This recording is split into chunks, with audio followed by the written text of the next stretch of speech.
There are three of them. I'm going to talk about that. I started out with two, and now there are three. I put faculty grants in there too, so there are three untouched areas. I didn't see anything on the picture about that. Where are you putting it? They're putting it back. Ask me about it. Oh, how you doing? Good. Good afternoon. Thank you very much for coming to this briefing. Our purpose this afternoon is to share the proposed reallocations in our budget for 1994-95, and I'm pleased to have Provost Warren Vander with me to talk with you about these proposed reallocations. In September last fall, I wrote to all of the units on campus, all of the professional personnel and staff and faculty, and I asked them to consider ways to reduce their budgets for next year beginning July 1, 1994, to the extent of approximately $3 million, and indicated that we would use those reallocated dollars to enhance the salary pool for the university for next year.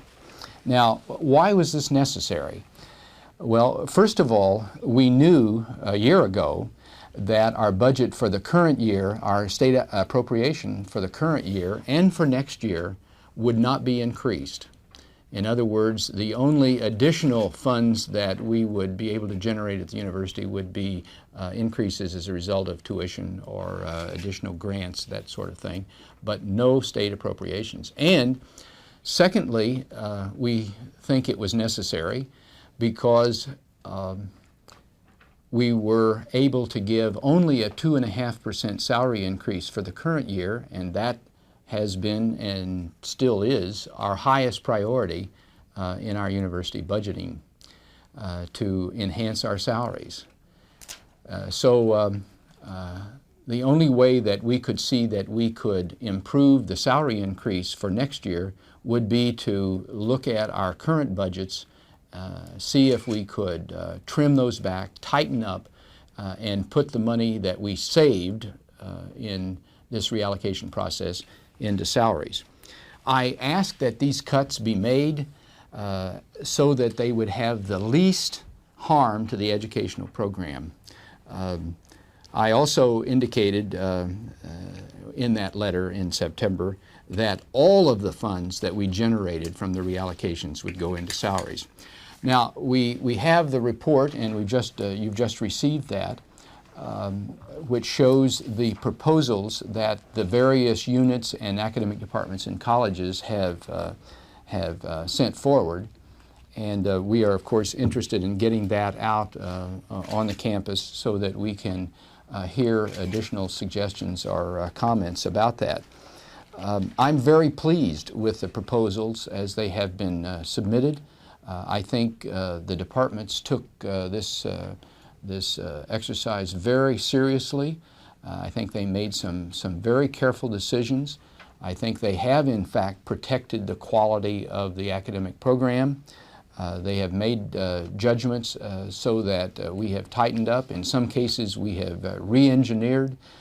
We have eliminated some activities that we thought we could do without. But in the overall impact, I think will have minimal negative impact on the education that we offer our students. It was our hope that we could reach a $3 million total reallocation, or perhaps go even further than that, and the report that you have before you shows that we have a proposal to reallocate almost $3.3 million. You will note on the summary that you have that all of the administrative areas in the university have made reallocations equal to about 3% of their budget, and the academic colleges have reallocated approximately 2.5% of their budget. So we had slightly higher reductions in all of the administrative areas of the university. We've had advice from the University Senate. The Senate asked the Financial and Budgetary Affairs Committee of the Senate to study this whole issue of reallocation. They did a survey. A great many suggestions came in from the faculty on how we should go through this reduction process and what we should cut. Many of those suggestions have been incorporated in this report that you have. We've, in the past 3 days, had discussions with 4 groups: the University Planning Council, the Staff Council Executive Committee, and a group this morning that was made up of the Committee on Financial and Budgetary Affairs of the Senate and past Senate chairs and current Senate officers. And I've just come from a meeting with a group of student leaders, and we have presented this report to them and had some discussions, and now we're interested in sharing with the broader community. We will be receiving comments and suggestions, as I said, over the next 2 to 3 weeks, and it's our hope that in approximately 3 weeks we will be able to make final decisions. And it's very important that we go forward with this process as soon as we can do it in a careful and thorough way, because the academic departments are planning the summer schedules and the fall schedules. We will be pre-registering, or early registration will be held in March for the fall, and so we want to be able to have our curriculum set and the schedules prepared so that whenever students do that early registration, they will know what courses are going to be offered and when they're going to be offered and who will be teaching them. So let me now open it up for any questions that you may have, and Provost Vander and I will attempt to answer them. President Worthen, how many temporary and part-time positions will be impacted by this proposal? You want to deal with that? Sure. There are 27 full-time contract faculty that the departments through the 6 academic colleges have proposed be eliminated. In addition, there are a number of part-time people that proposals have come forward for our consideration for possible elimination, and the largest number of those part-time people would be in the School of Physical Education, where there is an elimination of the PEG courses with which you're probably familiar. That total number of part-time people would be about 17 FTE. What about, I know it's going through several tenure track positions being not filled. How many does that include? There are 2 departments that put forward positions that are coming open due to retirement of a tenure track faculty member. And the departments have elected to fill those positions with contract faculty for next year.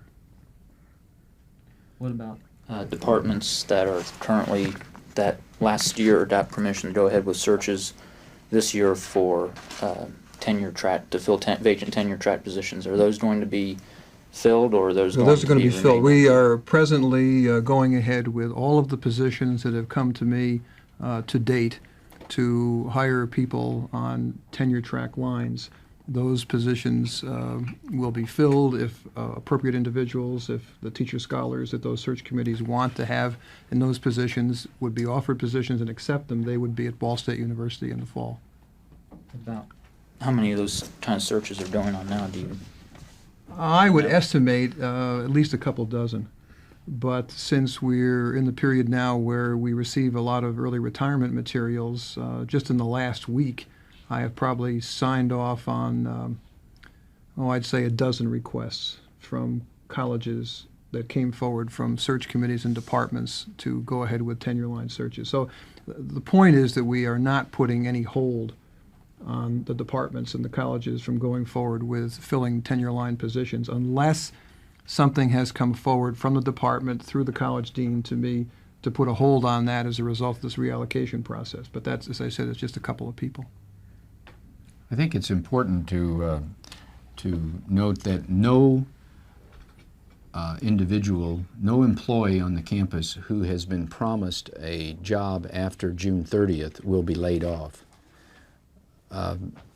The contract faculty, the 27 contract faculty who will not be reappointed, those terms expire either on May 7th or June 30th. Another point on this is this year, for the year in which we are in, we added 26 full-time faculty. 15 tenure track lines were filled, which were not filled the year before, and 11 new contract faculty.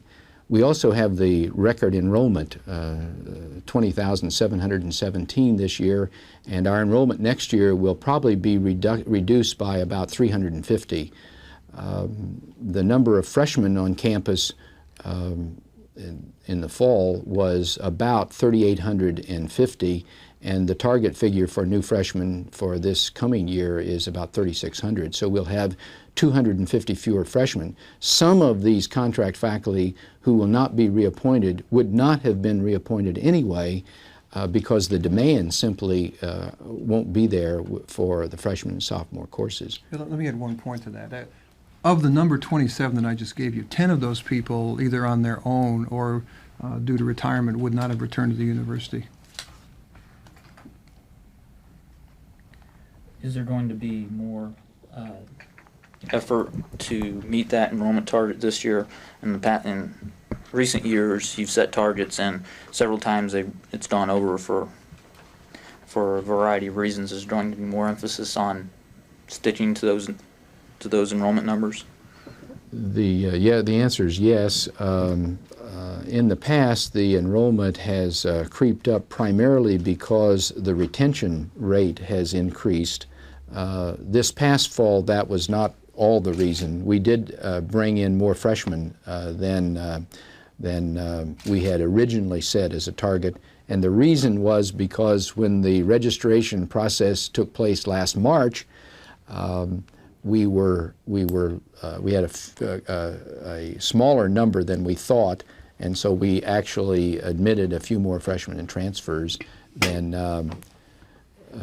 we had originally targeted. But we think we're pretty much on track this year, and it is our intent to try to stay with that target of about 20,400.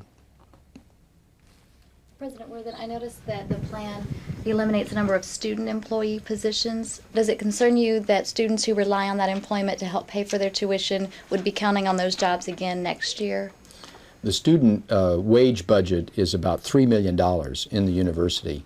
Now that's direct student wages. Their students earn dollars from other sources as well, but within the university and the budget that the units control, about $3 million in student wages. And the cuts, when you add them all up in this report, total just about 100,000. So it's a relatively small figure. We do not believe, for example, that work-study students will have their hours cut. Secondly, most of the reductions we think will not be in student positions, but in the number of student hours that some students will be hired to work. So we think that there will be an impact, but it will not be a major impact. And what we are trying to do, the reason that some of those student wage budgets have been reduced is we are asking the full-time people who are in those departments to take on some additional assignments and to be more productive. And that's really the reason that the student hours will not be needed in the numbers that they were in the past. President Worthen, in considering all of this with cutting student wages, when prospective students are coming to visit the university, don't you think that they would be more attracted to a university where they could almost be guaranteed to get a job? I mean, you're cutting back a lot of student hours. I mean, only $100,000 is what you say, but a lot of people depend on that money, and students coming in would be looking on that as a source of an income for them. Perhaps they'd be more inclined to look elsewhere. Well, I think you need to put this issue in context. Ball State University's combined room, board, and tuition is the lowest of any four-year institution in the Midwest. I've even been wanting to say east of the Mississippi. I can't prove that, but it's very, very low. We are at the bottom in terms of the costs of attending what we think is a high quality, where they can get a high quality education. We also have a $60 million financial aid program that we are administering through our scholarships and financial aid office this year. So there are lots of opportunities for people to get financial aid, and their costs are already low. So I don't think that cutting $100,000 out of the student wage budget will have an impact on our applications for admission. President Worthen, do you feel like this budget proposal puts to rest some of the concerns that have been voiced throughout this process about the ratios of non-academic versus academic spending cuts?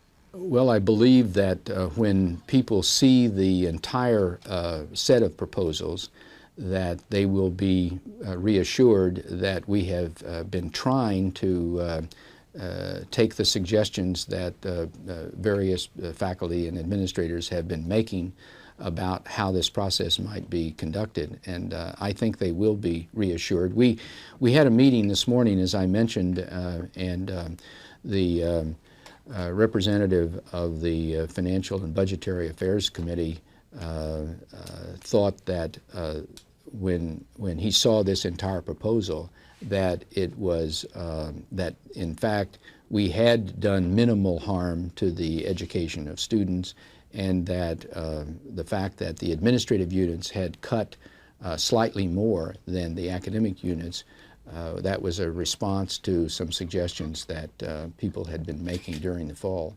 So I think the answer to your question is yes. What kind of response have you been getting in your meetings with faculty members and even your meeting with students? What kind of reaction were you getting from them? I think a very good reaction.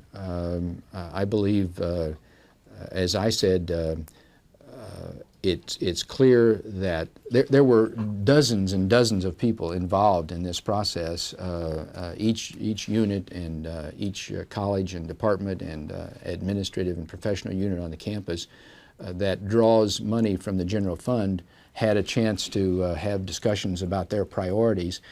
And I believe that they really took it seriously and have done an excellent job. And I think most of the people we talked to in these 4 sessions would agree with that. Warren, do you have Yeah, any? I would agree with that too. I think that we went into this with the idea that there were some budgetary areas that we wanted to see if we could protect.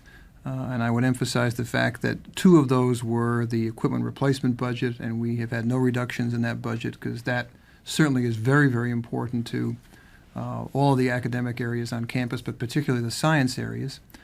We decided we wanted to see if we could protect the acquisitions budget of the library, where there have been no increases for several years, and we were able to do that. And as we got into the final stages of this, we wanted to add a 3rd budget line, namely that money that we use for faculty grant competitions on an internal basis, which has been a very important thing, both within the university community and also enabling us to apply for grants external to the institution. And so there are no reductions in that budget. So I think, referring to the meeting that President Worthen noted that we had earlier today, that faculty who attended that meeting were very pleased that we were able to protect that budget. How sound do you think these estimates are? Are there any factors that could keep you from realizing these savings as they're spelled out? One of the concerns that we had as we went into the process was to make sure that we set aside some time to do some analysis once the proposals were made, because we didn't want to simply take for granted that if a department said, well, we're going to cut 15,000 out of this particular area, that in fact it was a real reduction. We have been very pleasantly, very pleased to find that as we've done the analysis, these are real cuts. And the second thing I would mention is that we were looking for cost shifting, where a particular area might cut something out, but then that activity everybody knew would have to be continued, and it would sort of get passed down, sort of like the federal government shifting the cost to the states. And that has not been done, and where it has been done, we've been able to rationalize that and work those situations out. So I think that these are not the final decisions, but we're pretty close. and it seems like a pretty good plan. Now, we do want to give opportunities for those people who weren't in those 4 meetings that I described to provide some comments, but we are recognizing also that lots of people have been involved in developing the presentations and the proposals up to this point. So I think these are good, sound cuts that we'll be able to incorporate in the budget when the budget is finally distributed in May. President Worthen, I noticed that many sections in each class might be being reduced, but the classes are being left as they are. No specific classes are being cut except for the PEGs. Why is it that that is entirely being eliminated without just leaving a few sections or alternating them? Let me provide a partial answer, and maybe the Provost can add on. We just had a good discussion about that in the group, in the student group, student meeting that we just have come from. The decision to eliminate the PEG, these are the physical education general courses. They are elective courses. They are, for the most part, 1-hour courses, and they involve courses like bowling and horsemanship and golf and badminton and billiards. The decision was made that these really should not be courses offered for credit. And a lot of universities have moved years before to eliminate those if they had them. These are the kinds of activities that probably ought to be offered in the recreational program, and for example, if people wanted to take aerobics, and we would hope that they would continue, that would be offered in the recreational program, and might in fact require a charge for individual fee for participation. So once that decision was made, then we looked to eliminate all of the courses because there didn't seem to be any reason to keep some and not the others. Now, there were a few of these courses that are needed by the majors, and so those have been changed. I believe the designation of those courses have been changed, and so there are some of these that will be available, and some to a greater degree by the majors, but for electives, they have essentially all been eliminated. Yeah, there are still some aerobics classes, for example, but they're within the major in the School of Physical Education. Many students find the PEG classes as part of their overall education. They're learning about different cultures, social dance, different rules of different games, and relaxing and wellness is part of the overall educational experience here. And by cutting that, don't you feel that you're shorting us out of a part of our education? Well, as a great exponent and personal advocate of wellness, I think that we still have areas such as the Fisher Institute for Wellness and the now quite expanded and I think certainly very successful this year intramural program, and even some possibilities through the School of Continuing Education and Public Service, where we can still offer some courses like that, but not part of a regular curriculum where the courses carry credit. I mean, I certainly would encourage people to do that. There's a course that I teach at the Institute for Wellness that is exactly a course that is right on that target, and I would like to see other courses of that kind taught through the Institute and through intramurals. Is there any possibility that if these PEG classes are cut, that they could be brought back in the future? Probably not. I'm not very optimistic about that. President Worthen, is this a one-shot type of endeavor to go through this kind of procedure, this kind of a review, or is this something that very well the university very well may have to revisit if funding situations stay the way they have been here in the state in terms of what the Indiana General Assembly is offering to Ball State and the other publicly supported colleges and universities? About 42 states in our country have cut or asked their higher education institutions to give money back during the year in the last 2 or 3 years. Indiana is one of the 8 states where we have not had cuts in our higher education institutions. Now, we haven't gotten any additional funds. We've been flat for, if you count next year, 3 years. We believe that the General Assembly is interested in helping the higher education institutions. We think there's good support for the job that higher education institutions in this state and I'm talking about Indiana State and Vincennes and Purdue and IU, and we're very proud of the quality of the education that we can offer citizens. And I think the General Assembly recognizes that, and I think whenever they have some more money, we'll be getting an increase in our state appropriation. So I don't see this as a process that we expect to go through every year. However, we can't be sure. I do believe that the General Assembly, certainly the members of the legislature that we've talked to, and we've talked with all of our local people and the leaders of the various committees in the Senate and the House, and they have been very responsive and positive about our taking this initiative to try to particularly help salaries. I think the legislature would like very much to be able to appropriate additional monies to Ball State for salaries and for operations, but they simply didn't have it. And I think this will play very well with the General Assembly, and we are going to, of course, remind them that we have tried to be part of the solution to this tight financial situation. I know some people on the campus have been concerned that we may be, when we say we can tighten up and do just as good a job or retain the quality that we have by cutting back, that we are admitting that we were not as tight as we could be, not as lean. But I think everyone recognizes that there are opportunities to change and to re-engineer, and I think we'll be applauded for the steps that we've taken. President Worthen, what is the updated amount each budget unit will receive in reallocation? That each unit, now I'm not sure I understand. The money that's being taken in the cuts, and it's Yes. going to go back. What is how much will they receive each for salaries? For salaries. The funds for salaries will be distributed in the same way that they always have.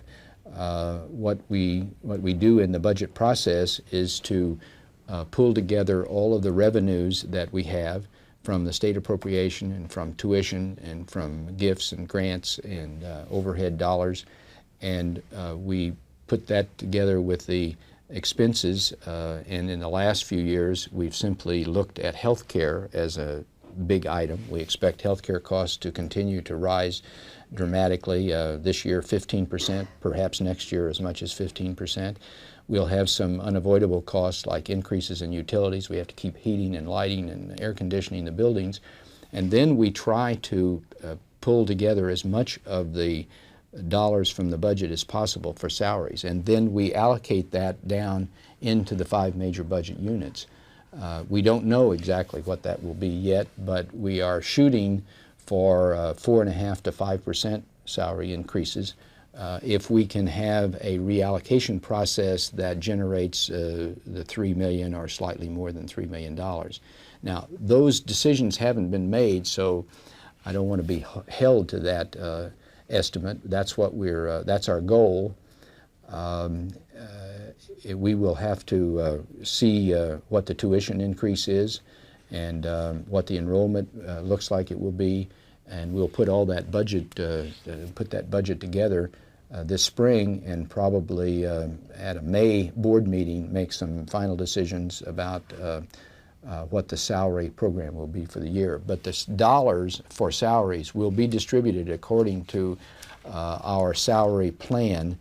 Every unit on the campus has a salary plan, and we follow a procedure that was outlined 10, 12 years ago by the Board of Trustees. Let me emphasize one point on that. Departments and colleges have different kinds of salary plans, as do various other administrative areas of the university. So when you use percentages, it's important to add that those dollars are allocated as percentages, in my case, to the various academic colleges and other units in academic affairs. Those units then decide, based on the documents they have in place, just how those dollars are going to be used. And to add on to your comment, Warren, if the salary pool were, let's say, 4.5% or 5%, we would expect some people to, because of the merit system, to be able to have a salary increase greater than that, and some people would have a salary increase smaller than that, and that would really depend on the plan within each department and the recommendation. In the case of academic departments, the recommendations that come from the salary and tenure committees. So when we're talking about very general kinds of percentages, when we're talking about the salary pool available in the whole university when we talk about 4.5% to 5%. How number of employees in the total university are going to be reduced? You see several spots. Vanderhill indicated 27 full-time contract people, 17 full-time equivalent part-time contract people, and about 27 and a half, I believe the number that I saw, people who are not in the teaching areas, 27 and a half professional or staff people those positions will not be filled. It's about $2 million in personnel. That's what I was going to ask about. Yeah. I'm getting so that I can anticipate your question, David. That's the largest chunk of it all, obviously. Yeah. Through personnel. Yeah, 75%. 75 to 78% of the budget is in people. So if you're going to make reductions, you can't make reductions without touching the personnel budget, because that's where most of the money is. So actually, if we've come up with approximately $2 million in personnel cuts, and the reallocation process has generated, say, $3.2 million, we're about, 64% of the cuts are in personnel. In your non-teaching area cuts, is that the largest chunk there in the facilities planning? Is that where the... Well, it's scattered throughout. That is a large chunk. Must be the largest area, largest number in any single area. Yes. In student affairs, there are a number of positions cut. There's a retirement of a physician in the health service. There's a counseling psychologist, a doctoral intern, some secretarial positions in admissions. So there are quite a few in each of the areas.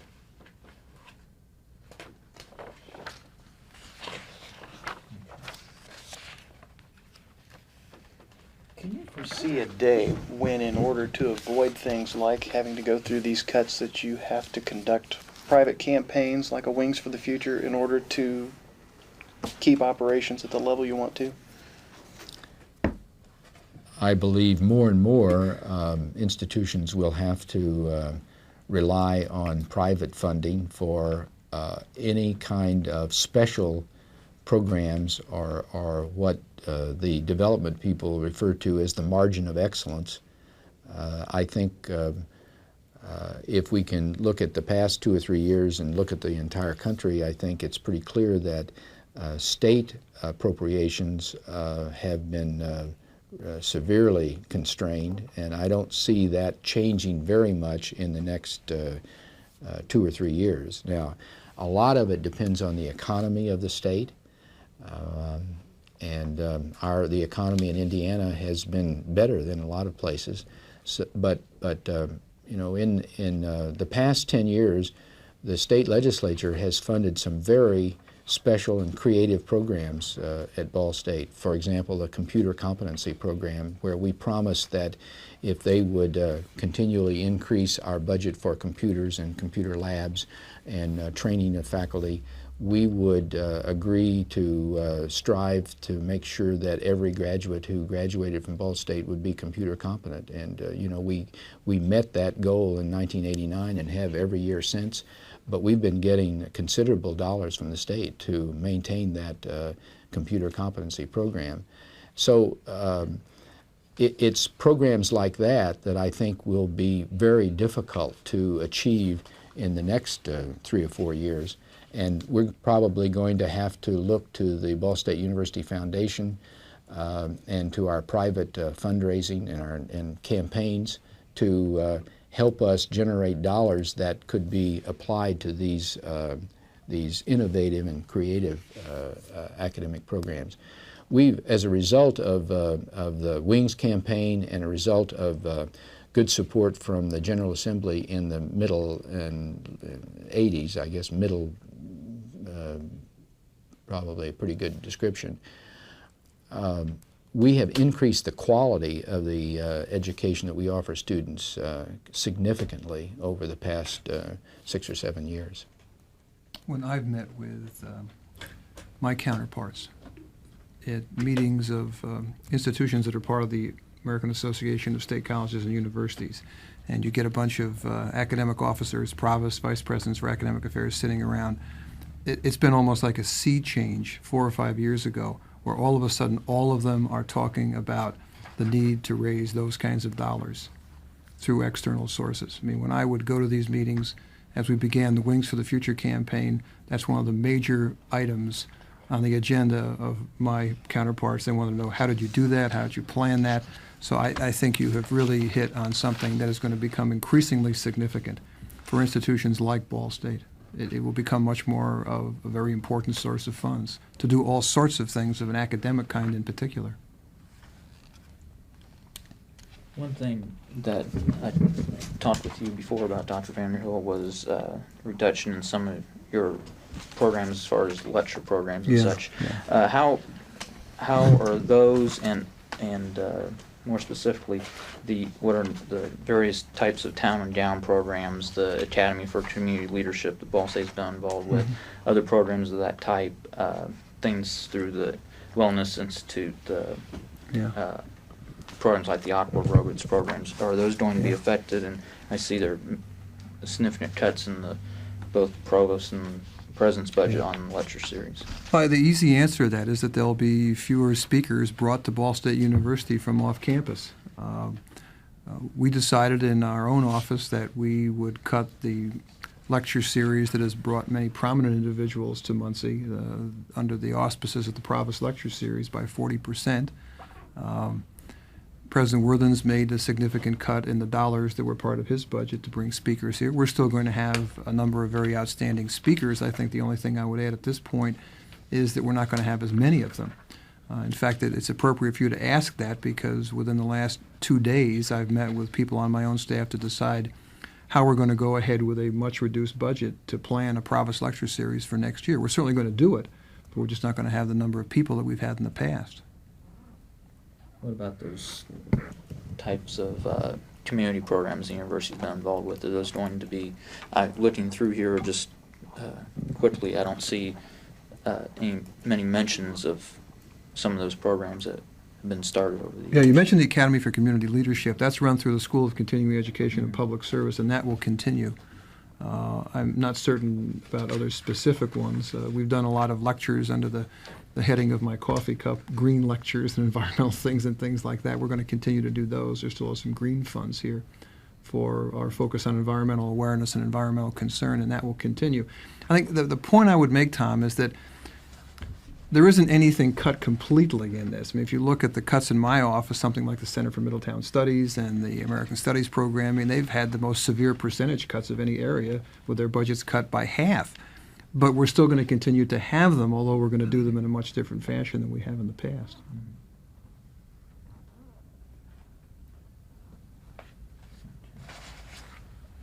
I think it's probable that some of those kinds of programs will become more fee-for-service kinds of programs as well, and we'll be asking participants from the community to share in the costs.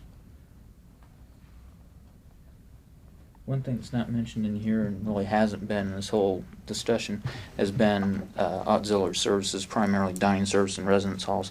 Are those how are those going to be handled? Are those employees going to be, are those salary budgets going to be receiving a similar increase? Just how are those, because in the past they have generally received similar salary increase. How are those going to be done? Is that just going to be done through another high increase in room and board fees, or those areas expected to make 2.5–3% cutbacks as well to increase their salary budgets? The only units that we're looking at here in this report are programs that draw funds from the general fund. So you're correct that auxiliary enterprises such as housing and food service are not included in that. But the housing and food service budgets have been going through this kind of process for a number of years, looking for every possible way to cut, and they will be encouraged to do the same thing as we come into this next year.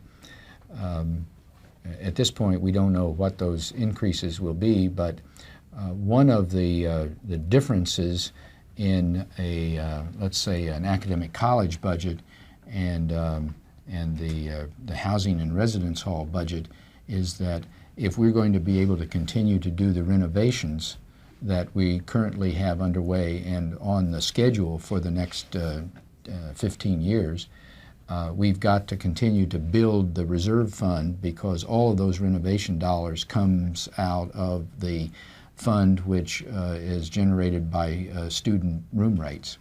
So a lot of the student room rate I would expect in the next few years will be to generate dollars not only to just operate the residence halls this year, but in fact to, and the same thing goes for food service, but to generate reserve funds so that we can invest those funds and generate dollars to cover the costs of renovations over the next several years. It's very important that we continue to renovate and keep the halls and the dining halls as up to a very high quality. And we've just opened a new dining hall, which is really very effective, and I think it's important that we continue that. So a lot of those dollars that that the students pay in room rates and food bills will go into more than just the yearly operations. Is it do you anticipate those people working those units to have similar salary budget increases? We have always tried to keep the salary increases at about the same level, and that's what we did in the current year, where the salary increase was relatively low, slightly below inflation. In fact, that was the same in the auxiliaries as well. That would also be true of contract faculty.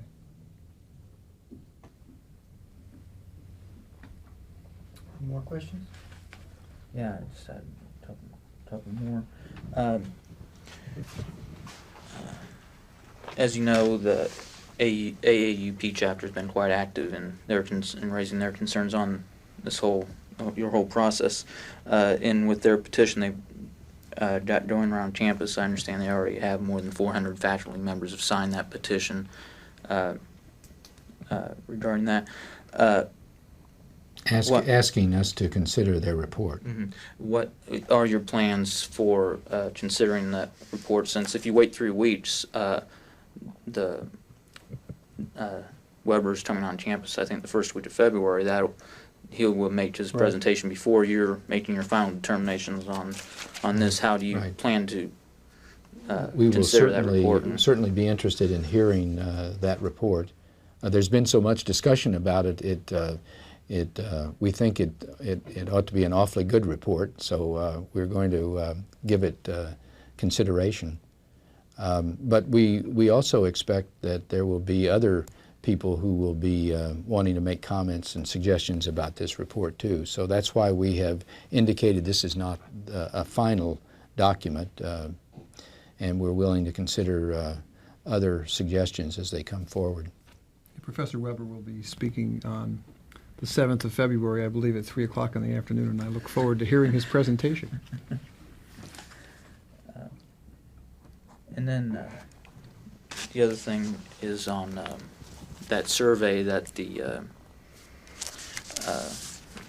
Financial and Budgetary Affairs Committee did, where something like 3/4 of them disagreed with your philosophy of making these cuts fairly proportionally across the university. And a point that's been raised to me by many faculty members is that if the stated goal of the university is to be a premier teaching university, even with the differences in percentage, still the majority of dollars reallocated are coming out of the academic affairs area rather than other areas. And could you address that? Yes, That concern, that's certainly a continuing concern. Sure. And we have, that has been one of our primary concerns all along, to make sure that these cuts did not have any more of a negative effect on the academic or the educational program as possible. And I think that the units have done a superb job in meeting that goal. So I think the quality has risen in the past several years at the university, and I think we'll be able to make these reallocations without a diminution of quality.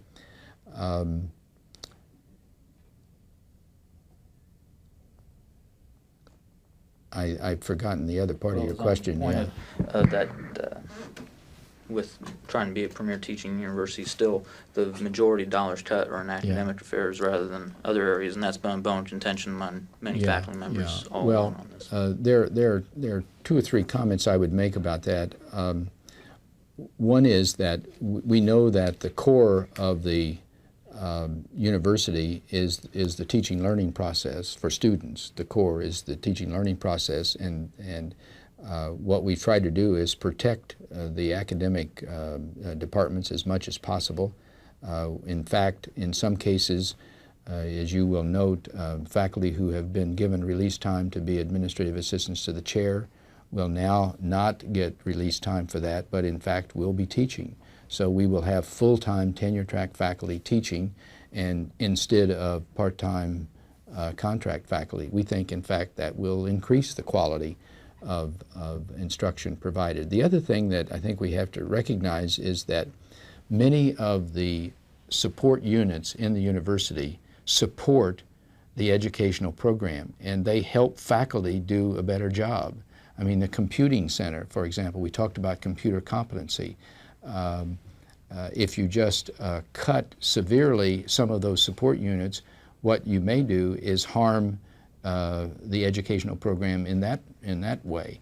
And so we don't want that to happen too. We think a careful reallocation process, and that I think is what we see here, in fact protects those support areas. Provost Vander referred to the library. We're not cutting the acquisitions budget because we think that's an important support for the academic program. And finally, we have to recognize, without disparaging at all the teaching in academic departments, that a great deal of learning goes on outside of the formal instructional program, so that we're not willing to cut more severely those programs where students are involved in learning, oftentimes involved in developing leadership skills, which they will use effectively after they graduate. So I know it's fairly easy to say when a department is faced with making difficult cuts, and I know that everyone who's participated in this has faced the potential struggle to try to decide what the priorities are. But it's awfully easy to say, why doesn't somebody else take the cuts and leave us alone? But I believe, and I've had more comments as we've been talking with these four groups this week, I believe that a balanced approach and a serious, careful approach to this, we can generate this kind of reallocation. I've said on a number of occasions, if we had to generate $10 million in reallocations, we probably couldn't do it this way. We'd have to go deeper into certain areas and cut out programs. But I'm very pleased with the way they've approached it, and I think that most of the people who said, take the cut someplace else are now see that, in fact, this is a pretty good approach. President Worthen, a good amount of classes will be increased with the retirement or the release of, or the not rehiring of contract faculty. Some classes will be increased maybe by 2 or 3, even more students. How does that reflect? Yes, some of the class sizes will be increased.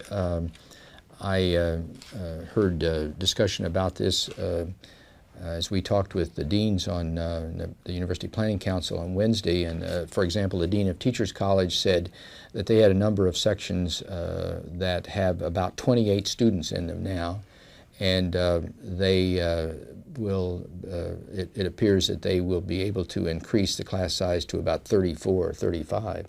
So they don't think that's going to harm the quality at all. It means the faculty member teaching those courses will have a few more papers to grade and a few more students to deal with, but it's not, if we had been teaching those classes with 35 students anyway, we would say that's an appropriate size.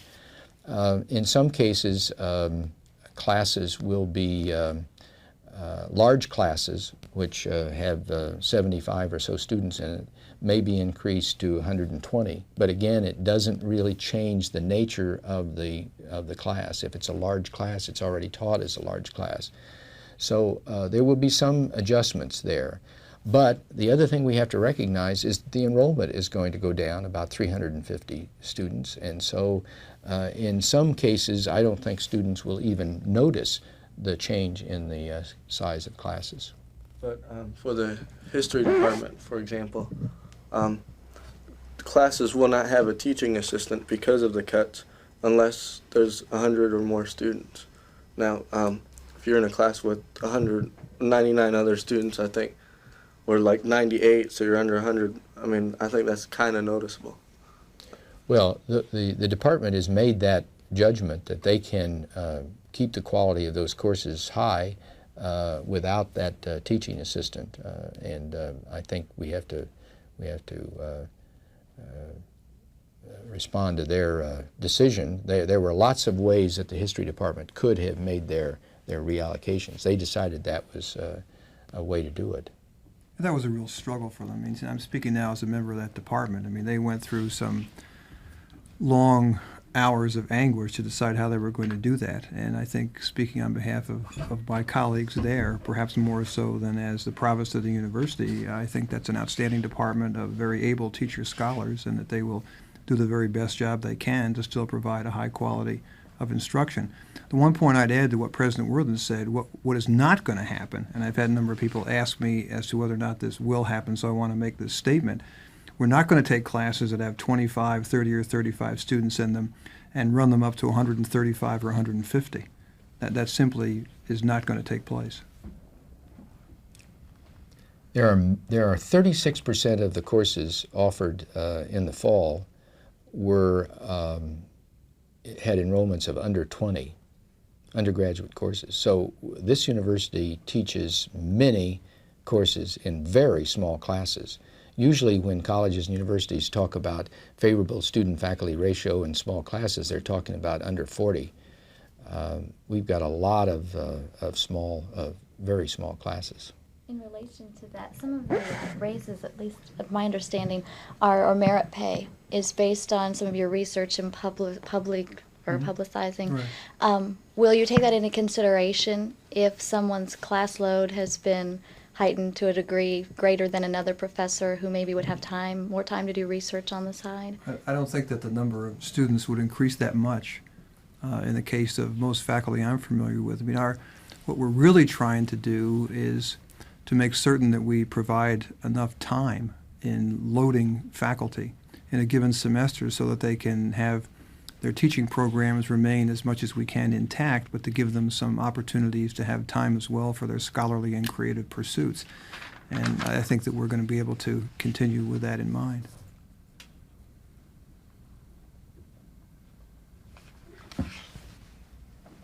That all? If I may, can I ask one unrelated question? Are there plans on revising or evaluating the cold weather policy? There are no plans that I know about at this point, although I've had some discussions with Adam Mildred, and I believe he wants to talk about this. We'll certainly be willing to talk about that if he does. Thank you. Thank you all. Ask the question.